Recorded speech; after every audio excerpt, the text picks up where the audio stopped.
Mayor Rahm Emanuel invoked the ghost of failed O'Hare Express rail dreams past Wednesday as he held an event to talk about a preliminary step in his own bid to launch a pricey train service to get business travelers and tourists to and from the airport faster.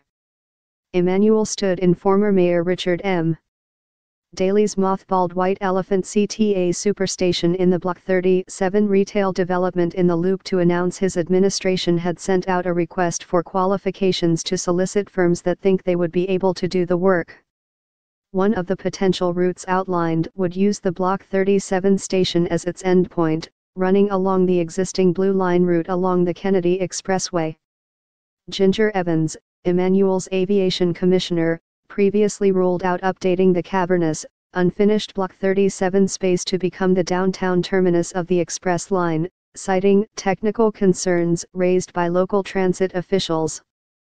Emanuel, however, did not rule it out Wednesday.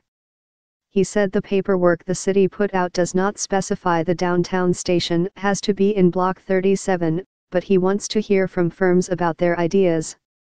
Obviously this was built with the vision for that. It speaks to that, but there's no specificity as it relates to there's a lot of different places, Emanuel said as he stood in the upper level of the station surrounded by pillars, concrete floors and walls and holes leading to the lower level.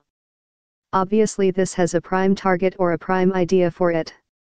Under the terms of the request, the rail service should have travel times of 20 minutes or less with a reliable frequency of at least every 15 minutes for most of the day with premium fares that cost less than the cost of current taxi and ride-hailing services. Such services in other cities have charged $30 or more per rider, raising questions about how many people would be willing to pay those types of rates when the CTA Blue Line already goes to and from the airport for much less. Emanuel characterized express rail as an inflection point for the city like the construction of O'Hare in the 1950s that positioned the city to succeed in the future. And he pointed to residential development that has taken place around other transportation improvement projects like the renovation of the CTA's Wilson Avenue Red Line station in Uptown as evidence that these kinds of projects can spur other investment. Still, it was hard to miss the symbolism of Daley's expensive failure as Emanuel's voice echoed through the dark terminal space. Daley pumped $250 million into building the station for his own version of the express train. He became enamored with the idea after visiting China. But the project foundered as the worldwide economy collapsed in the mid-2000s, and the empty space sits as a massive testament to the obstacles facing such an endeavor. Early this year, Emanuel said he wanted construction to start on the express rail line within 3 years. Last year, the city hired an engineering firm to look at possible routes.